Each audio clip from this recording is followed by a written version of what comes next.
दोस्तों जय माता दी।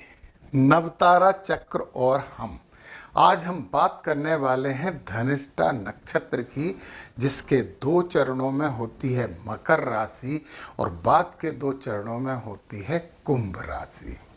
तो नवतारा चक्र ऊपर वाले का एक वरदान है और इस चक्र की सहायता से हम अपने संपूर्ण जीवन को संतुलित व्यवस्थित कर सकते हैं। तो चलिए हम समझते हैं कि नवतारा चक्र क्या होता है। नवतारा चक्र में पूरे 27 नक्षत्रों को 9 भागों में बांटा गया है और हर भाग में 3 नक्षत्र होते हैं। नवतारा चक्र ये बताता है कि आपके कुंडली में उपस्थित ग्रह जिन नक्षत्रों में हैं वो नक्षत्र आपको शुभ फल दे रहे हैं या अशुभ फल। यदि कुंडली में कोई ग्रह शुभ स्थान पर बैठा है परंतु वो शुभ फल नहीं दे रहा है तो आप निश्चित मानिए कि वो किसी अशुभ तारे में बैठा है। और अशुभ स्थान पर बैठा ग्रह भी शुभ फल दे सकता है यदि वो आपके नव तारा में किसी शुभ तारे में बैठा है। खुशकिस्मती की बात ये है कि 3 हमारे पास यानी कि 9 नक्षत्र हमारे लिए अशुभ हैं और 18 नक्षत्र हमारे लिए शुभ हैं। और इनमें भी ये जो अति मित्र तारा है ये बहुत अधिक शुभ है। केवल इसको संतुलित कर लिया जाए तो जिंदगी संतुलित हो जाती है। और बद तारा सर्वाधिक अशुभ है और बद तारे को यदि शांत कर लिया जाए तो जिंदगी की कई समस्याओं से हमें निजात मिल सकती है। तो हम समझते हैं धनिष्ठा नक्षत्र वाले जातकों के लिए, आपके लिए जो जन्म तारा है, जो जीवन, आत्मबल और ऊर्जा, आपकी विल पावर, आपकी इनर स्ट्रेंथ, ये बताने वाले 3 तारे हैं धनिष्ठा, मृगशिरा और चित्रा। तो चंद्रमा तो इसमें है ही। बचे हुए 8 ग्रहों की और बात करें, यदि उनमें से कोई ग्रह इन तीनों में से किसी भी नक्षत्र में बैठ गया तो वो आपका आत्मबल बढ़ाने वाला ग्रह है, वो आपकी ऊर्जा बढ़ाने वाला ग्रह है। तो इन तीनों को हम और शुभ करने के लिए क्या कर सकते हैं। तो धनिष्ठा नक्षत्र में तो चंद्रमा बैठा ही है। वाद्य यंत्र घर में जरूर रखें, वाद्य यंत्र घर में जरूर रखें, समी के पेड़ की पूजन करें और बगुले का फोटो आप घर पे लगा लें और इसके 11 बार आप जप करें और इसकी एक माला यानी 108 बार जप करें, ओम वसुभ्यो नमः। तो आपकी जिंदगी में शुभता बढ़ जाएगी। शुभता क्यों बढ़ जाएगी? आपका आत्मबल बढ़ेगा, आपकी आंतरिक ऊर्जा बढ़ेगी, तो निश्चित ही शुभता बढ़ेगी। अब क्या, बचे हुए 8 ग्रह में से कोई एक ग्रह मृगशीर्ष यानी मार्गशिरा नक्षत्र में बैठ गया। मृगशिरा तो आपको अग्नि, चाकू, रसोई सामग्री ये तो सब घरों में होती है, तो आपको पीपल के वृक्ष की पूजन करनी चाहिए। सांप और मोरनी का फोटो लगा लीजिए। मैंने बोला है कि सांप के स्थान पर हम भोले बाबा का फोटो लगा सकते हैं, सांप तो उनके साथ होता ही है। इस मंत्र का आपको 11 बार रोज जप करना चाहिए। इनमें से कोई एक मंत्र आपको करना चाहिए, एक माला रोज पर। कोई ग्रह बैठा है तो, और 8 ग्रहों में से यदि कोई चित्रा में बैठ गया तो रत्न सबके घर में होते हैं, सौंदर्य प्रसाधन सबके घर में होते हैं। बेल वृक्ष की आप पूजन करिए, बाघ और मोर का फोटो लगा लीजिए। मोर तो बहुत ही सुंदर होता ही है। इस मंत्र की 11 बार और इसकी एक माला आप कर लीजिए। आपका आत्मबल बढ़ेगा, आपकी आंतरिक ऊर्जा बढ़ेगी और निश्चित ही आपके जीवन में शुभता होगी। दूसरा तारा, इसकी सबको जरूरत है, ये संपत्ति तारा है, ये धन देने वाला तारा है। यदि इनमें ये जो 3 नक्षत्र हैं सत, विसा, आर्द्रा और स्वाति, इनमें यदि आपका कोई ग्रह बैठ गया तो निश्चित ही वो ग्रह आपको धन देने का काम करेगा। वो कुंडली में कहीं पे भी बैठा है। 6ठे भाव में बैठ गया तो आपको नौकरी से धन दिलवाएगा। 8वें भाव में बैठ गया तो आपको अनापेक्षित धन मिलेगा और 12वें भाव में बैठ गया तो विदेशों से, हॉस्पिटल से और जेल से धन दिलवाएगा। और यदि इनमें कोई ग्रह नहीं बैठा तो भी ये 15वें नंबर का जो नक्षत्र है स्वाति, वो आपको धन दिलवाने वाला है। तो इसके लिए हमें और शुभ करने के लिए क्या करना चाहिए? देखिए, यदि कोई ग्रह आर्द्रा नक्षत्र में है, वाहन सबके घर में होते हैं, श्रृंगार आभूषण होते हैं, आप चकबा का फोटो लगाइए और आप चंदन के वृक्ष की पूजन करिए, चंदन का टीका ही लगा लीजिए और इसकी 11 बार और ओम रुद्राय नमः की 108 बार आप रोज जप करिए, धन में वृद्धि होगी। यदि कोई ग्रह आपका स्वाति नक्षत्र में बैठ गया तो धनुष बाण रख लें घर में, व्यापार वस्तुएं हैं, खिड़कियां खुली रखें और अर्जुन के वृक्ष की पूजन करना चाहिए। भैंसे का फोटो मत लगाइए, कबूतर का फोटो लगा सकते हैं, इसकी 11 बार और ओम वायवे नमः की 108 बार जप करिए। और यदि आपके 8 ग्रहों में से कोई ग्रह सदविषा नक्षत्र में बैठ गया तो कुछ रहस्यमय वस्तुओं के चित्र घर में लगा लीजिए, कदम के पेड़ की पूजन कीजिए, घोड़ा और पेंगुइन के फोटो जरूर लगाइए, ये 11 बार और ओम वरुणाय नमः का 108 बार जप कीजिए। आप यकीन मानिए, आप निश्चिंत होइए, विश्वास के साथ ये करिए, धन में वृद्धि जरूर होने वाली है।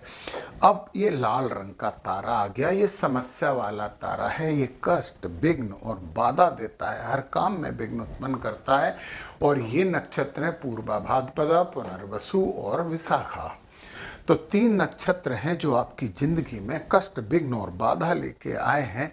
और यदि आपका कुंडली में कोई ग्रह यदि इन तीनों में से किसी नक्षत्र में बैठ गया तो उस नक्षत्र को हमें शांत करना पड़ेगा।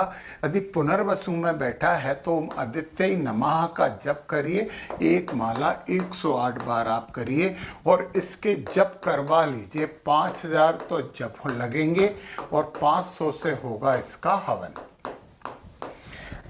जब ये करवाएंगे तो निश्चित ही आपके जीवन से कष्ट, विघ्न और बाधाओं में कमी हो जाएगी।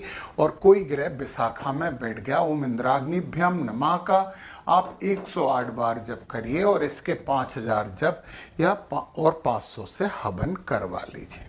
यदि कोई ग्रह पूर्वा भाद्रपदा में बैठ गया, ओम अजय पदे नमः की माला 108 बार तो आपको करना ही है, माला नहीं करना है, 108 जप करने हैं और इसकी 5000 जप करवा के 500 से हवन करवा लीजिए। ये नक्षत्र शांत हो जाएंगे, ये शुभ नहीं होंगे परंतु ये अशुभ भी नहीं रहेंगे। और हमें क्या चाहिए? अब हम बात करते हैं अगले तारे की। अगला तारा है क्षैम तारा, हील करता है, मानसिक शांति देता है, कल्याणकारी तारे हैं उत्तरा भाद्रपदा, पुष्य और अनुराधा। ये 3 नक्षत्र आपकी जिंदगी में शांति देने वाले हैं। तो कोई ग्रह इनमें बैठ गया, भले ही वो राहु हो, वो शांति देगा आपको। इन्हें और शुभ करने के लिए हमें क्या कर लेना चाहिए? और शुभ करने के लिए यदि कोई नक्षत्र, कोई ग्रह पुष्य नक्षत्र में बैठ गया तो पीपल के पेड़ की पूजा करिए, बकरी और कोयल का फोटो लगाइए। कोयल के फोटो की जगह आप है ना बांसुरी जैसी चीज़ें भी घर में रख सकते हो। और इस मंत्र का आप 11 बार जप करिए, ओम बृहस्पति नमः की रोज 108 बार जप करिए। आप बोलेंगे ये सब करना, सब क्यों करना है? कुल 9 ग्रह हैं तो 9 नक्षत्रों के लिए काम करना है आपको केवल। और कई बार तो एक नक्षत्र में एक से ज़्यादा ग्रह बैठ जाते हैं तो 9 से भी कम करना है। ये मैं सबके लिए बता रहा हूँ। आपको अपनी कुंडली में किसी भी ऑनलाइन सॉफ्टवेयर से आपको पता लग जाएगा कि आपका कौन सा ग्रह कौन से नक्षत्र में बैठा है। थोड़ी सी मेहनत करिए, देखिए और काम करिए। और कोई ग्रह अनुराधा में बैठ गया तो त्रिशूल जरूर रख लीजिए घर पे, कृष्ण सुदामा का फोटो लगा लीजिए, नाग केसर के पेड़ की पूजन करिए, हिरण और मैना के फोटो लगाइए, इसकी रोज 11 बार जप करिए, इसकी रोज 108 बार जप करिए। तो देखिए आपको शांति मिलेगी, कल्याणकारी हैं ये। उत्तरा भाद्रपदा में यदि कोई बैठ गया तो घर में जल कलश जरूर रखिए, जलपात्र होना चाहिए, फिल्टर में पानी भरा हुआ मत रखो। घर में कोई जलपात्र रखिए, मछली एक्वेरियम लगा सकते हैं, नीम के पेड़ की पूजन कर सकते हो, आंवले की ज़्यादा बेस्ट है, आंवले की पूजन करिए। गाय और बतख यानी कि डक, इनका फोटो आप घर में लगा लीजिए। निश्चित ही आपको मानसिक शांति प्राप्त होगी। ये जो तारा है मानसिक शांति का तारा है। अब आ गया वो लाल रंग का तारा, प्रत्यारी तारा। ये बीमारी वाला है, ये शत्रुओं वाला है, ये रुकावट वाला है। 3 नक्षत्र हैं, रेवती, अश्लेषा और ज्येष्ठा, जो आपके लिए समस्या देने वाले तारे हैं। तो इन्हें भी हमें शांत करना पड़ेगा। और इन्हें शांत करने के लिए अपन क्या करेंगे, इन्हें यदि कोई ग्रह अश्लेषा नक्षत्र में बैठ गया, ओम सर्पेभ्यो नमः के रोज 108 बार आप जप करिए। इसके 5000 से आपको जप करवाना है। किसी को संकल्प दे के करवा सकते हैं, और यदि खुद ही कर सकते हैं तो बहुत ही अच्छा है। और ऐसे में कोई ज्येष्ठा में बैठ गया, ओम इंद्राय नमः के 108 बार जप करिए और इसके 5000 जप करवा के 500 से हवन करवा लीजिए। निश्चित ही शांति मिलेगी। ये जप और हवन जिस दिन वो नक्षत्र उदय हो रहा है, यानी चंद्रमा उस नक्षत्र में है, उसी दिन होता है। और यदि कोई ग्रह रेवती नक्षत्र में बैठ गया तो ओम पूखणे नमः की 108 माला, 108 माला नहीं 108 बार करिए और इसके वही 5000 से जप और 500 से हवन करवा लीजिए। किसी योग्य ब्राह्मण को देके करवा लीजिए। चलिए अब हम बात करते हैं अगले तारे की, और अगला तारा है साधक तारा। ये तारा सबसे ज़्यादा किसके लिए उपयोग है, ये स्टूडेंट्स के लिए बहुत अच्छा है। ये आप कोई प्रतियोगिता परीक्षा की तैयारी कर रहा है तो बहुत अच्छा। आपको डिपार्टमेंटल यदि प्रमोशन की जरूरत है तो ये अश्विनी, मघा और मूल, ये 3 नक्षत्र हैं जो आपके लिए ये काम करने वाले हैं। और ऐसे में कोई ग्रह इनमें बैठ गया तो वो ग्रह आपके लिए ये काम करने वाला, और नहीं भी बैठा है तो मूल नक्षत्र को और शुभ कर लीजिए। और जब आप मूल नक्षत्र को और शुभ करेंगे तो निश्चित ही आपको आनंद मिलेगा। और देखिए जरा, सबसे पहले अश्विनी नक्षत्र में कोई ग्रह बैठा है तो बसनाग वृक्ष की पूजन करिए, घोड़ा का फोटो लगा लीजिए, हंस का फोटो भी घर में लगा लीजिए। तो हंस की जात सरस्वती माता का फोटो लगा लीजिए। ओम अश्विनी कुमाराभ्यम नमः के 108 जप करिए और इसके 11 जप करिए। यदि मघा में कोई बैठ गया है तो सिंहासन का फोटो लगाइए। पितरों की कुछ ना कुछ यादगार चीज़ें घर में रखिए। बरगद के वृक्ष की पूजन करनी चाहिए आपको, और चूहा और गरुड़ के फोटो आप लगाइए। इसकी 11 बार ओम पितृभ्यो नमः के 108 बार जप करिए। और यदि कोई ग्रह मूल नक्षत्र में बैठ गया है तो, मूल में नहीं बैठा है तो भी मूल का तो करना है। जड़ें आपके लिए बहुत अच्छी हैं। बबूल के वृक्ष की पूजन करिए। कुत्ता और उल्लू का फोटो लगाइए। इस 11 बार ओम निरक्तय नमः का 108 बार रोज जप करिए। ये निरक्ति देवी हैं, राक्षसों की देवी हैं, परंतु ये प्रसन्न हो जाए तो बहुत अच्छी होती हैं। तो अब हम बात करते हैं सबसे खतरनाक तारे की, और वो तारा है बद तारा। मैंने बोला है आप बद तारा और अतिमित्र तारा, इन दोनों का यदि आप उपाय कर लेते हैं तो आपकी ज़िंदगी में 90% समस्याएं कम हो जाएंगी। तो बद तारा में मृत्यु, दुर्घटना, हानि ये सब होती है। भरणी, पूर्वा फाल्गुनी और पूर्वाषाढ़ा, ये 3 नक्षत्र हैं जो आपके लिए सबसे ज़्यादा समस्या वाले नक्षत्र हैं ग्रह गोचरीय व्यवस्था में। तो पता है आप ओम यमाय नमः का तो 108 बार जप करिए। यदि कोई आपका ग्रह भरणी नक्षत्र में बैठ गया है, गोदान कर लीजिए, संकल्प के साथ कर लीजिए, बहुत अच्छा होगा। और इसके करने पड़ेंगे आपको कम से कम 10,000 जप और 1000 से हवन, कम से कम 10,000 जप। और यदि इस ग्रह की दशा चल रही है जो भरणी नक्षत्र में बैठा है तो फिर 17,000 जप होते हैं और 1700 से हवन होता है। ध्यान रखिए, दशा में तो हमें ये काम कर लेना चाहिए, बहुत ज़रूरी है। कोई भी बुरे तारे की दशा चल रही होती है तो उसके संकल्प और जो जप हम करते हैं, जो मैंने बताया, उनसे डबल कर दीजिए। अब यदि कोई ग्रह पूर्वा फाल्गुनी में बैठ गया, ओम भगाय नमः के तो 108 बार आप जप करेंगे। इसके 10,000 जप और 1000 से हवन करवा लिए। दशा चल रही होगी तो 17,000 और 1700 होंगे। और कोई ग्रह पूर्वाषाढ़ा में बैठ गया तो आप मोती का दान करिए। ओम अधिप्यो नमः का 108 बार जप करिए। इसके 10,000 जप और 1000 से हवन करवा लीजिए। और दशा चल रही है तो 17,000 और 1700 की बात होती है। अब हम अगले तारे पे आ जाते हैं। दोनों अच्छे तारे हैं आपके लिए। वो है मित्र तारा। मित्र तारा आपके साथ खड़े होने वाले लोग हैं, समर्थन करने वाले लोग हैं। ये हैं कृतिका, उत्तरा, फाल्गुनी और उत्तराषाढ़ा। इनके लोग भी आपके लिए सपोर्टर रहेंगे। इन्हें और शुभ करने के लिए हमें क्या करना चाहिए, चलिए देखते हैं। जैसे कि कोई ग्रह कृतिका में बैठ गया है तो आप कोई सा भी पूजन करो, हवन जरूर करना।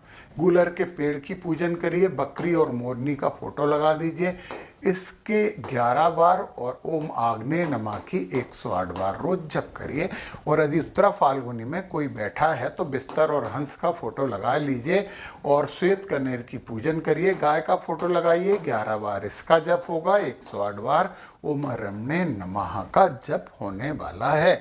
और यदि कोई ग्रह इस नक्षत्र में उत्तराषाढ़ा में बैठ गया, ध्वज लगा लो घर पे, ट्राफी व्राफी अपने ड्राइंग रूम में संभालो। कटहल के वृक्ष की पूजन करिए। मूंगूस, बड़े बड़े दांतों वाला हाथी होता है, उसका और बाज का फोटो लगाइए, इसके 11 बार जप करिए और इसका 108 बार जप करिए। अब हम आ जाते हैं सबसे लास्ट में, जो सबसे फेवरेबल है और सबसे ज़्यादा आपकी जिंदगी को अच्छा करने वाला तारा है, वो है अति मित्र तारा। लाभ ही लाभ, वो काम जो आपको प्रिय हैं। तो रोहिणी, हस्त और श्रवण, रोहिणी, हस्त और श्रवण, ये 3 नक्षत्र, इनके लोगों से अच्छे संबंध रखिए। और इन्हें और शुभ करने के लिए अति मित्र को तो हमें शुभ करना ही होगा। बैठा हो कोई ग्रह या नहीं बैठा हो, अपने जो भी नक्षत्र है उससे 27वें नक्षत्र की वस्तुएं और जब आपको करना चाहिए। रोहिणी नक्षत्र में यदि कोई ग्रह बैठा है तो आप बेल वृक्ष की पूजन करिए, सांप और चकबे का फोटो लगाइए और इसके 108 जप करिए और इसके भी 108 जप करिए। इनमें से कोई एक, ओम प्रजापते नमः, ओम ब्रह्मणे नमः, ओम रोहिण्यै नमः, इनमें से किसी एक का जप कर लीजिए। फिर यदि मान लो कोई ग्रह आपका हस्त नक्षत्र में बैठ गया, बटेर का फोटो लगा लीजिए। मूर्ति कलाकृति वाली मूर्तियां घर में जरूर रखिए और चमेली के वृक्ष की पूजन करिए। भैंस का फोटो मत लगाइए, इसकी 108 और इसके भी ओम सवित्रे नमः, सूर्य का एक रूप होता है ये सवित्रे नमः, इसकी भी आप एक माला, दोनों की एक एक माला करिए। और यदि कोई ग्रह श्रवण नक्षत्र में बैठ गया, कान, शिक्षा, संगीत, म्यूजिकल इंस्ट्रूमेंट घर में रखना बहुत जरूरी है। आम के पेड़ की पूजन करिए, हनुमान जी का फोटो लगाइए और हंस का फोटो लगाइए और इसकी एक माला और एक माला ओम विष्णवे नमः की। तो ये दोनों तो बड़े शुभ और सिद्ध मंत्र हैं, ये आप जरूर करिए, जरूर अपनाइए। निश्चित ही आपके जीवन में शुभता में वृद्धि हो जाएगी।